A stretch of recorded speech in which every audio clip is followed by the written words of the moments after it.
The robot guy, you know. Well, Kind of fun, not kind of that fun. robot. Not that I'm not talking robot, about yeah. not Frankenstein zombie Yeah. robot. I'm talking about hip hop robot.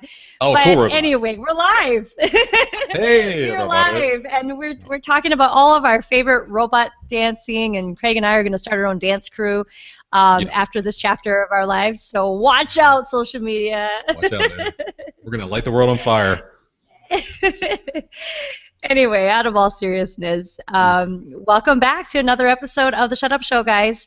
I'm your host, Bernie Shung, and I'm so excited to have somebody who I've connected with a couple months ago, but it took us some time to finally sync up with each other and get him on the show. And I think it was perfect timing anyway, Craig, as you said, because of a lot of new changes happening in your life and in Right. your business. So I can't wait to talk more about what our guest is doing these days. But before we even Yeah. jump into that, let's talk more about who this guest is. So with that, I want to welcome Craig McBreen to the show.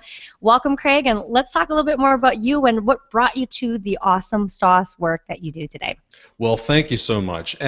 The reason I was so glad that you invited me on this show is because it's happening when all of these new things in my life are happening. I've made some pretty drastic changes. I run my own business, and at the same time, I am starting a new site called The Art of Breaking Out.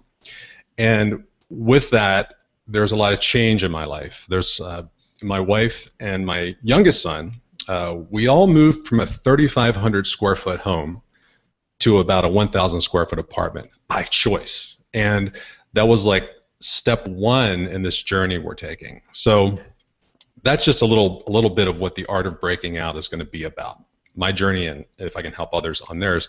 But I also run a branding and marketing firm called McBreen Design, which will, in fact, morph into something slightly different over the next few months.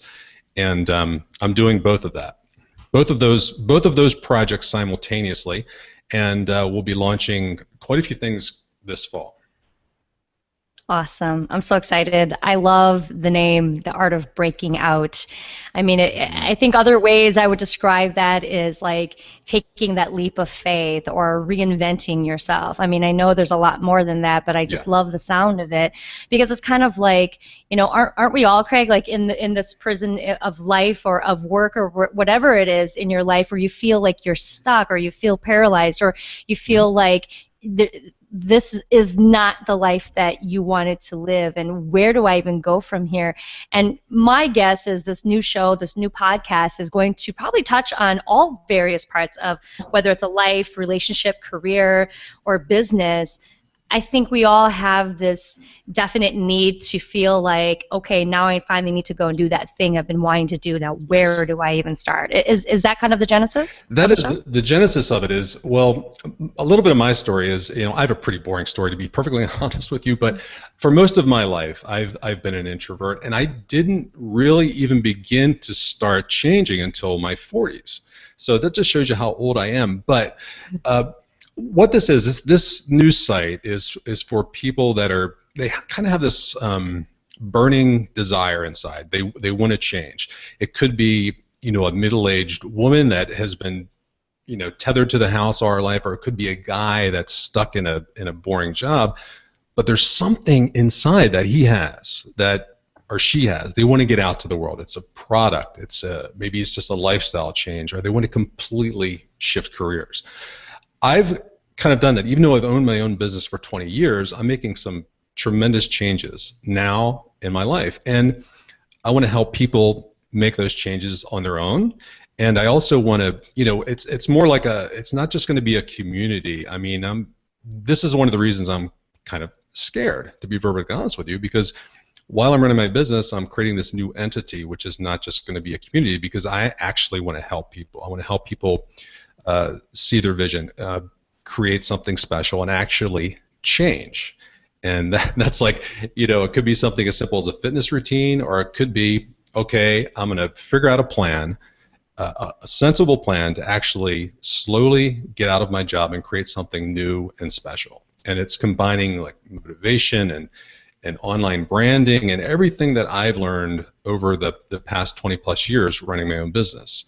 Not just design, but everything else, all the boring stuff that goes along with it. I'm talking about, everything from medical to finance, and just making sure that you can do this, because I'm kind of sick to death of seeing people out there making these false promises. We see so much of that.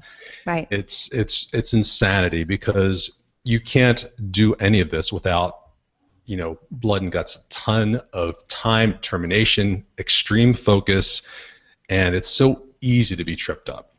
Right. And I wanted to do this Art of Breaking Out site because I want to, motivate people to do that, but kind of, keep it going. Let's go. Keep the flow going and don't stop. That's part of it. I'm so glad you just said that last thing that you said, because I just wrote about it in my Sunday newsletter, okay. And I've written about it many times in my blog, and even in my book. I talked about that whole, I am so sick and tired of those people coming out and telling others that it's that easy. You know what I mean? That you exactly. swallow this magic pill, or you take this shortcut over here. Mm-hmm. And the thing is, don't get me wrong, certain levels of success can be achieved with those shortcuts. But if we're talking about like long-term sustainability in terms of not just monetary success, but I'm even talking about like emotionally and mentally being able to handle, the challenges of being an entrepreneur or owning your own business, or even leading a community of people who follow your work, it's a huge undertaking, and it's not a shortcut, and it's not a sprint. So I'm so glad that you brought that up, because I think that's the biggest thing that I probably tout quite a bit in the work that I do as well. Craig, real quick, I'm just going to degrade my video because I'm seeing a little lag in your video, so I am still here, but you'll just see my face. Okay. Perfect. I really want people to see you because you are the featured guest. They see my mug every day. Sorry, my video was laggy. I don't know. You know what? It's like I have this fancy computer over here, but for some reason I'm using the MacBook Air, which is about 3 years old. Sorry about that. It's okay. We can hear you great. I'm a frugal fellow. We can hear you great, and that's the most important part. So anyway, as we carry on with this conversation, another place I like to begin, too, in having this discussion move further is, I know a lot of the times people see only the glamorous sides of our life, Craig, and as somebody who's been in business for over 20 years, and you've got over 25 years of design experience, you're a branding dude, I mean, you're a writer, you're super smart fella, but no offense, but you're right. It is kind of boring, right? It's kind of boring to talk about, well, here's what happened, and here I am. But what about those times that we haven't heard about? What about those times that we haven't seen where you were gripped with fear, or where something so devastating happened and you didn't know how you'd find yourself through it? Can you think of a time, Craig, that something like that happened to you, whether it was a long time ago and maybe it became that turning point in your life, or maybe it was recent where you were gripped with fear? And then if you could take us through, how did you brave through to the other side of that? Sure. With me, if it's okay with you, I'm going to talk about two different periods in my life. Please, absolutely. Okay? All right. Yes. Number one was when I was a kid, and this is another reason I want to start this site, because I think there's a lot of people that can relate to this. I was an only kid. I was an overweight kid. I was a kid that was, teased in school, never fit in. I had an extremely hard time from elementary school all the way through to high school. In high school, things got a little bit better. It wasn't that bad, but a lot of things in my life originated because I did not know how to deal with people. And unfortunately, if you're going to get through life, you're going to have to deal with people, right? I was just one of these people that kind of became a doormat, the kind of the kid that hid in his room and never went out. I was immersed in my games and all of this stuff.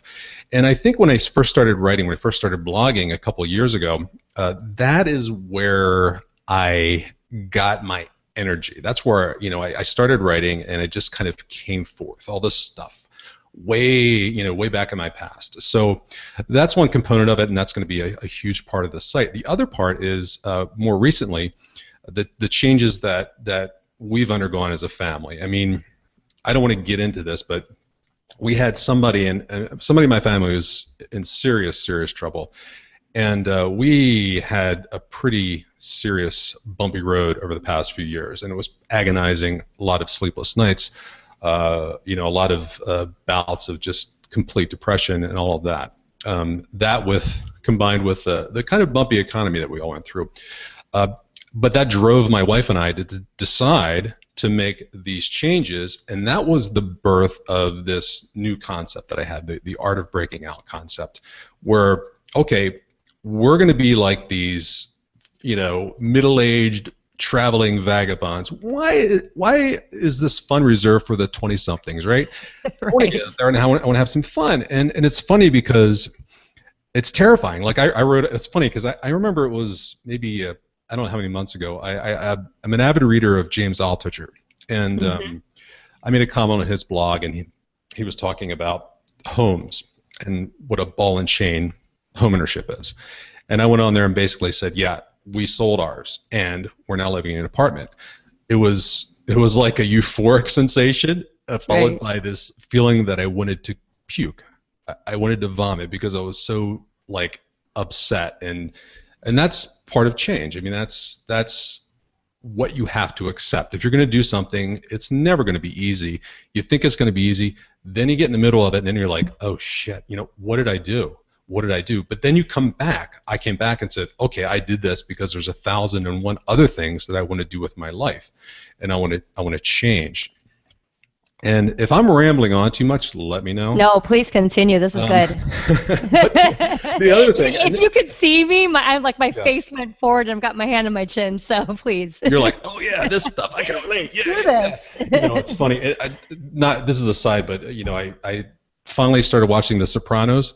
After all these years, I wanted to know what the fuss is about. So my wife and I are, we're going around talking like this. We're just having this fun. Anyway, not to digress, but the other thing is my day job, my business, which is basically branding, which is now morphing into content marketing and social media. I'll be doing some local workshops on that.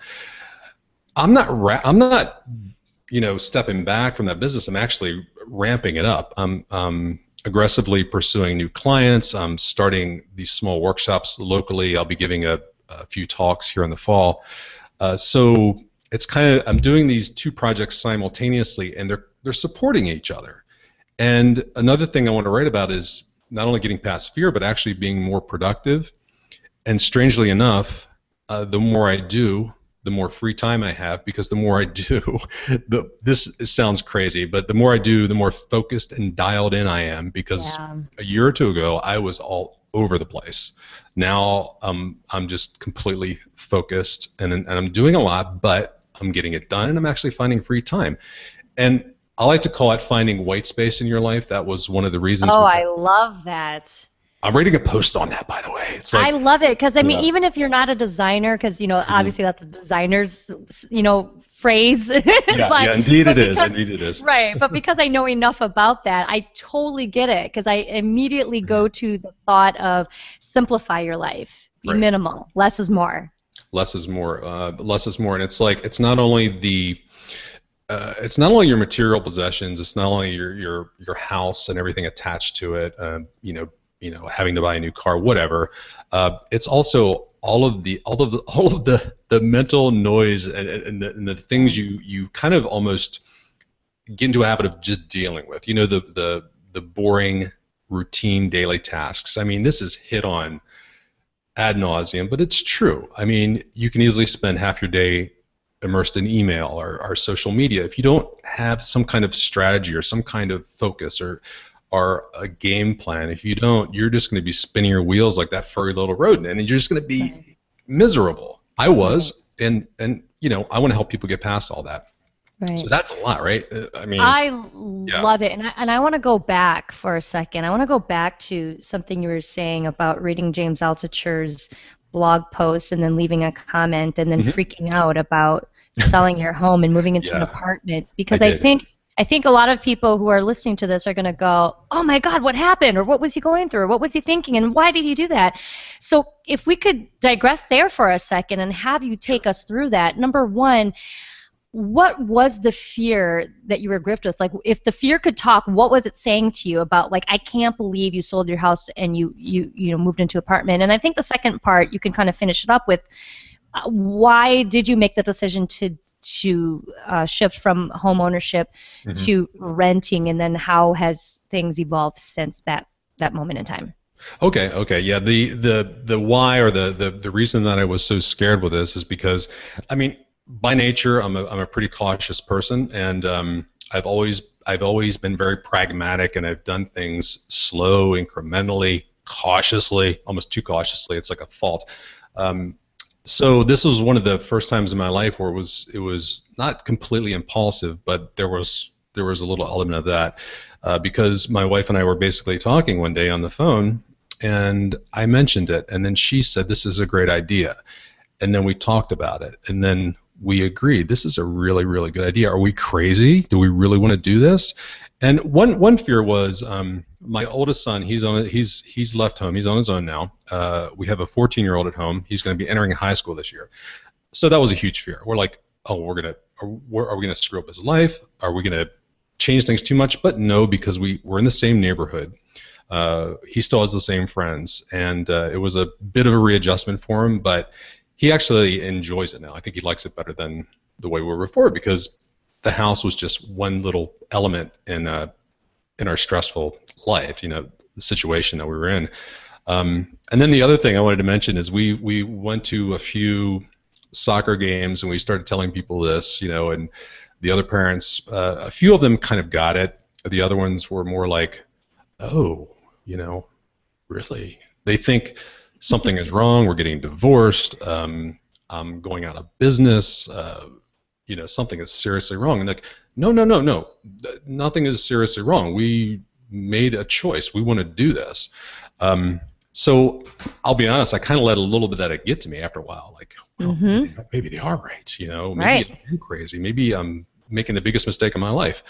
So that all came into, that stuff just all comes back to you at night when you're trying to sleep, or you wake up at 3 a.m. and you're like, "Man, did I make the right decision?" But since then, I've changed and realized, yeah, this is definitely the right decision.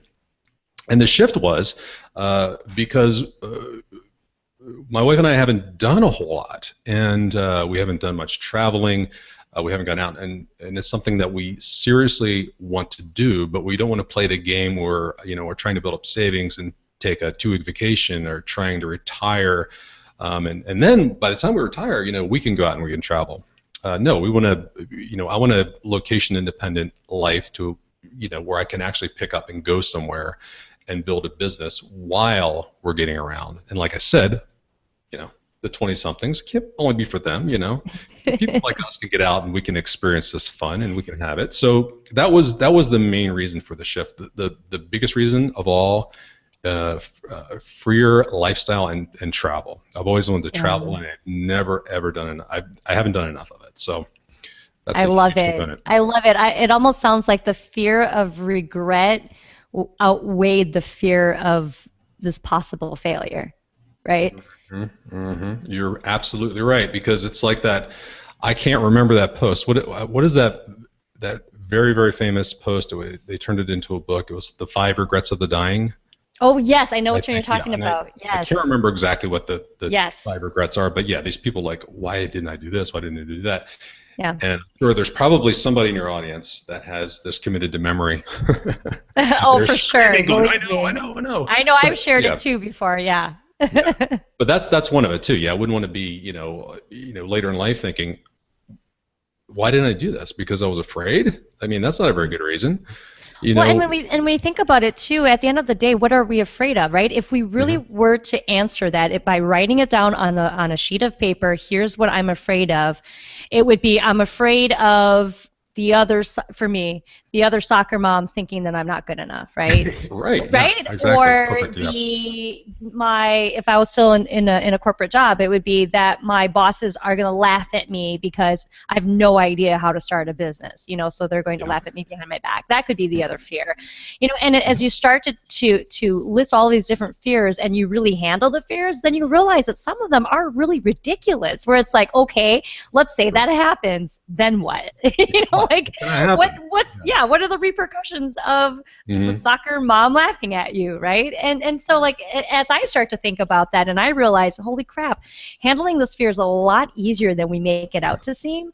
So for you, Craig, what have you noticed to be some of the, and maybe this is too big of a question, so we'll have you narrow it down to maybe your top 3. What have been some of the greatest lessons you've learned after you made that shift and you've made improvements in your life? Obviously, your life has changed quite a bit, and I know this has also helped you to probably develop your emotional and mental muscle, right? So Indeed. Yeah. What would you say your top 3 takeaways are from the shifts that you made that you would impart on the listeners today? Well, the one thing, and the first thing is I had no idea, and my wife and I have been together for a long time.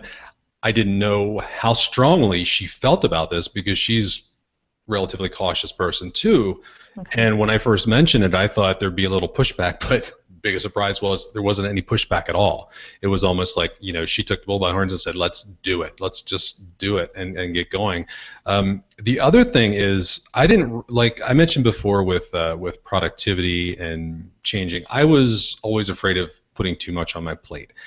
And I didn't realize that the more you put on your plate, the more comfortable you become with just about every little situation. I mean, doing something like this interview today.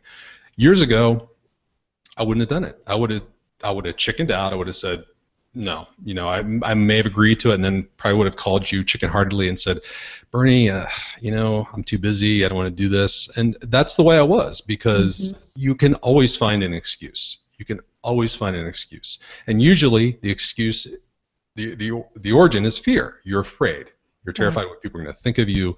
Whatever. And that's the other thing. And the other thing is, I never thought that I could realistically start another business online. Now, the whole reason for this is to create a community and to tell about my experience, but I actually do want to help people. And if that translates into business, fine. If some people have a problem with that, oh well. It's just, it's something that I never thought I'd do even a few short years ago. I never thought I could start to create something new and different and completely different than anything I've done before in my life. So those are 3 pretty big ones, I think. All right, I love it. Another question in response to what you just said right there. What changed? How come you finally decided that maybe you were good enough to do some of these things? I don't know. I ask myself that question all the time. It's kind of crazy. I think about the things that I love to do now, and the things that I enjoy. For one is the writing habit. When I was a kid, I liked writing, but I never got fully into it. Just 3 years ago, when I really started blogging, I got on there and started writing. I find that it's like one of the most meditative, rewarding experiences I've ever. It's become a morning ritual. It's huge, and oftentimes I wonder, why did I start at this point in time? It's hard to find that answer. One of the reasons was at the time I was a member of Toastmasters, and I thought my speeches were okay, but I wanted to have more flair. I wanted to have more creative oomph to my speeches. So I said, maybe I'll write a little bit. And I started researching blogs, and I started reading other bloggers, and I started getting really excited, and pretty soon I was totally immersed in this whole world. But I don't know. I don't know why these changes happen and why things. And that's another thing about the site, because I'm a late bloomer. There are tons of late bloomers out there, and I want to tell people, I don't care if you're 35 or 65.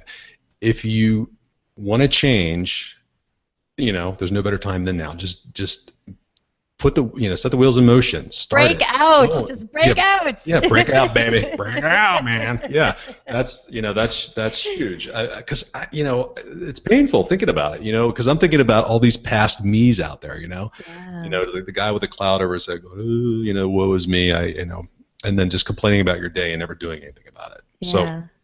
So, but who knows why things kick in, certain times of your life. It's kind of crazy, isn't it?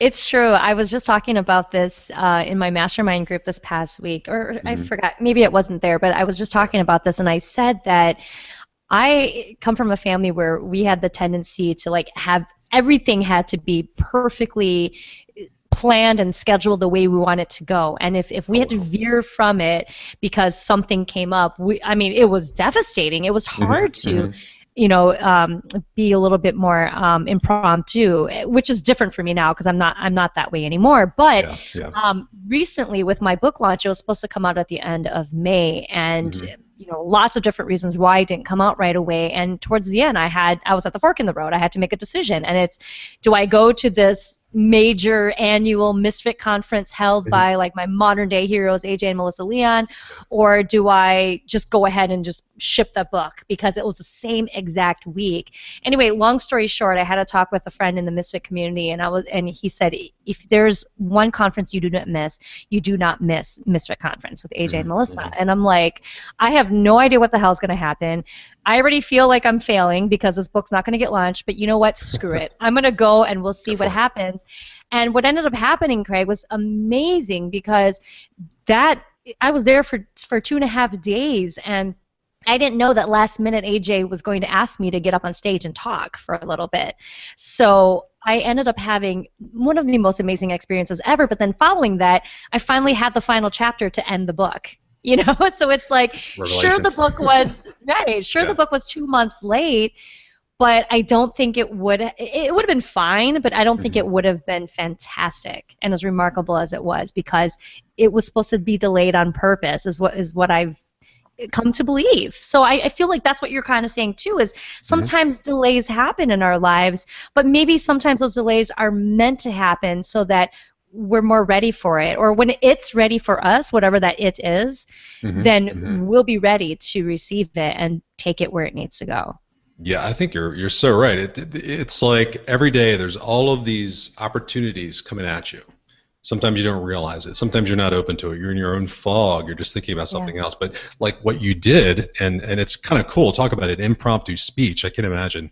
But it's almost better because then you're not, there's not that anticipation leading up to the event, right? You're put on the spot, and all of a sudden this kind of magic happens. And I think in those instances, that's where, like you say, that's where you get that impetus to, oh wow, that it was like this almost like this creative block that you had to get past, and an instance like that just completely changes everything. Right. So, yeah. Absolutely. I love that. And I know we could go on and on forever. I love this conversation with you, but we're going to take this conversation to the magic question of the hour before we close up. All right? Okay. Is that cool with you? I guess so. We'll see what happens.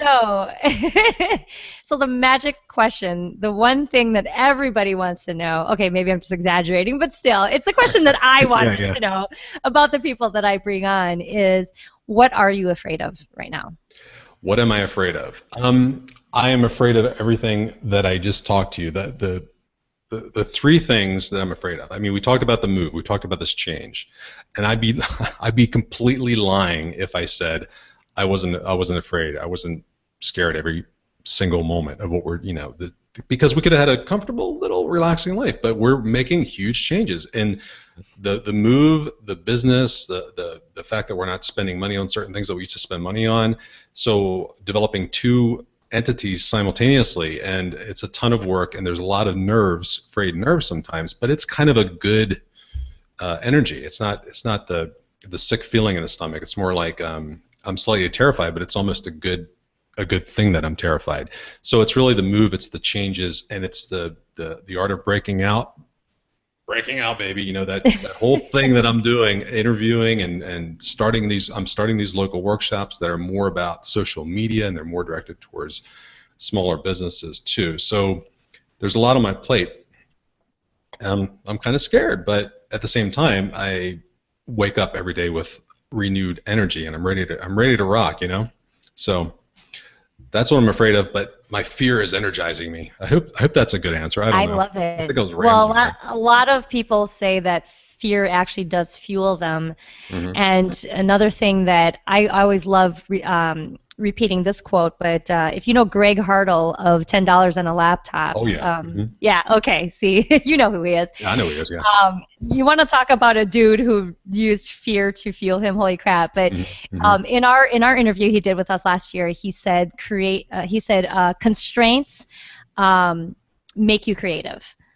And what I really love about that is before actually getting to know Greg, I would say I was still kind of freaking out whenever I felt like I was hitting a fork in the road, or something kind of like a curveball was thrown at me. I still felt like, oh man, and I know I'd be thrown off for several days, if not longer, maybe weeks, and I'd always feel like a failure and always call myself an idiot. And I think it was meeting people like Greg, the Gregs of the world, who says, you know what, anytime these challenges come, find a way to be creative and work around it, work through it, and learn from it. Yep. And so would you say that played a pretty big part in how you've learned to quickly move through the fear that you're continuing to have? Yeah, indeed, and I completely agree with Greg. And the other thing that I've gotten into practice of doing this, it's a combination of the people I read online and some of the books I read, getting into more creative practices every day. That's a combination of writing, doing something as simple as freeform illustration, or just kind of a stream of consciousness, is letting it roll, whatever, combined with which I call my average Joe yoga. And believe me, this average Joe yoga works like a charm. That and a little bit of meditation. I'm combining all of that stuff when I'm feeling stuck and I'm feeling like, I get up and I start working, I spin my wheels, I go back, I rein it in, I get creative, bam, it's like a totally different, story after that. It helps. But I do agree that constraints do make you more creative, and I enjoy Greg Hartle. I've read his stuff, I've seen him speak, and love his message. He's another introvert, by the way. Yes, so, plenty absolutely. of them out there. Yeah. I was actually, when I met him in person, I was actually shocked because he told me that, and you wouldn't know. I mean, other than him kind of walking away into the corner once in a while, but other than that, when you talk to him, you wouldn't know. But yeah, he hugely is. But people love him. People flock towards him. I think a lot of people flock towards introverts in general. Yeah. Maybe that's why they're so introverted. Yeah, it's like, get away from me, It's the Ginny Dietrich said, she said she's an introvert. And I've interviewed her and talked to her more than a few times. She basically said introverts aren't shy. Introverts are just people that are drained and they need cave time. Like you do 5 events in a row, or you're involved in 5 really detailed meetings, and during a day you need to go back and you need to just get into your cave and recover. Extroverts are completely opposite. My sister-in-law is an extrovert.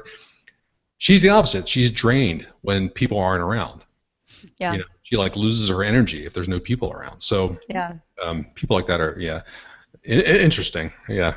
No doubt I'm about smack dab in the middle. The last time I took a Myers-Briggs test, I was an E for the extrovert, but in taking another one more recently, it was saying that I was more introverted. And I feel like the older I get, and I think the more impact I make in the world, I do feel what you were talking about with the introversion, because for me, I get my energy when I'm by myself, and I have time to reflect, and I have time in solitude, and I love stillness and silence, which is weird, Craig, because growing up, we were the kind of people who always had to have the TV on. We were always all in the same room in the house, me and my siblings and parents, or whenever I went to places, I always had to have a bunch of friends around me. I wasn't a one-on-one kind of person, and now it's the complete opposite. And you're right, I would go to events, give a speech, or hang out with people all night, and come home and want to cry, and I have no idea why I want to cry. It was like the best night ever. Yeah, it's crazy. But it's so interesting how much people do misunderstand that it's not that you're scared to socialize, it's that you don't thrive on always having energy of people around you, especially when you need to get your energy back. Yeah, I mean, it's just like I go to a party, and I'll be honest with you, my first is like, how quickly can I escape? It gets uncomfortable. I look for the exit door, and I'm like, if I can think of looking at a golden opportunity when nobody's looking, it's like, phew, I'm out of the room. It's crazy. But you might be introverted now because you're hanging out with all these bloggers. They're kind of changing. I think so. It's so interesting. You're right. It's interesting because I would say most of the people that I'm hanging out with now, online and offline, are mostly introverts. And when I do hang around extroverts, I can't for very long. It's like, or if I do, I let them have the spotlight, because I'm just like, you can have it. I don't want it. But it is pretty interesting because more people, more often than not, think I am like totally extroverted. But I don't know. We'll see. We'll have to see each other in person and see how that goes. Indeed, indeed. We'll both be like, oh, enough. You're like, oh God, there's Bernie. Where's the door? Here comes Bernie. Ah! It's like, man. And I'll be like, energy. Where's Craig? Oh, Craig's in the hallway. What? He didn't even come in the room. He's hiding under the bleachers or something. He's trying to escape. Oh, that's so funny. So good to chat with you, though. I mean, these conversations are so important to me, Craig, because, I mean, obviously with the recent things that are happening in the news, even with, the recent death of Robin Williams, I do think about this stuff quite a bit. And when I refer to stuff, I'm talking about dealing with fear, dealing with success, dealing with, even like energy, emotional and mental health, right? Talking about creativity, all of these different things. And I think it's like, it's so sad to be losing people because for some reason they believe that nobody else could help them or nobody else could understand what they were going through. But as you and I can tell here on my podcast, and I'm sure you and on your podcast, there are so many of us going through the same stuff. Yeah, right? Yeah, indeed. There's so many. I mean, I sometimes think it might be half the population. Who knows? I mean, somebody as successful and creative and, fascinating as Robin Williams, you have no idea what was going on. There's internal struggles. No matter what level you reach in life. I mean, and in fact, it probably gets worse, I imagine, when you're dealing with all that publicity and everything. But there are just so many people, and I just think getting involved with life in a positive way is the best way. Everything that I've mentioned, it's helped me tremendously. So. Right, and I was going to say, I'm pretty sure that's why we both do the things we do with the show, with the writing, with our work, and with the people we help. And so, bravo to you, man. Congratulations on Art of Breaking Out. Congratulations on all of the changes. I'm so excited to see what's coming up for you. So, as we close out here, I'd love for you to talk about. Feel free to pimp out the websites and anywhere else you want the listeners to go to, but I want them to find your work and really know what you're working on next and how they can connect. Okay. The best way to reach me now is just craigmcbreen.com, and that is my personal blog, which is more of a business blog, but I will be launching the Art of Breaking Out. Lose the it's just artofbreakingout.com. And that's going to be launching next week. I'm going to start with the blog and then lead into the podcast, and that's going to come this fall. So find me there and join the party. Woohoo! Can't wait. And I hope that you will have some robot or chicken dancing on your podcast, but it probably wouldn't matter because if you're doing audio only, it won't matter if people can see you or not. For me, I'm a fool, so I let people see this ridiculous. Let her rip. Yeah, I do that. I try to do the robot dance before the show, and you laughed at me, so I'm like, I'm not trying that again. I laughed in a great way. right. Okay, fine. I laughed at you. Yeah. You're right. You're right. You're not the only one, so. All right. Well, guys, there it is. Another awesome episode of The Shut Up Show with my new homie and Art of Breaking Out podcaster, blogger, design dude, branding expert. I mean, all these amazing things. Go check him out at craigmcbreen.com. But, Craig, thank you again for being here. It was so awesome having you. Thank you. It was a pleasure. Thank you so much for having me on. I really appreciate it.